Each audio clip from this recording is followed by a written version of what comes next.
বন্ধুরা, তো কেমন আছেন সবাই? তো আজকে আমরা আপনাদেরকে বলবো 15 আগস্ট কিভাবে স্বাধীন হয়েছে এবং এর পিছে রহস্য কি। 1947 সনের 14 আগস্ট 12টা বাজতে মাত্র কয়েক মিনিট বাকি পণ্ডিত জওহরলাল নেহরুল 2টা লাইন দিয়ে ভাষণ শুরু করতে লাগলেন। কয়েক মিনিট পরেই 12টা বাজলো, দেশ স্বতন্ত্র হলো। পরের দিন 15 আগস্ট গণপরিষদে রাষ্ট্রীয় যাত্রা আরম্ভ হলো।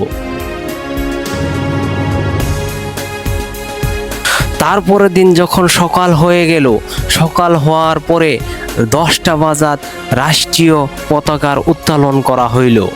শোনা যায় 15 আগস্টের দিন দিল্লিতে 300 পতাকার উত্তোলন করেছে।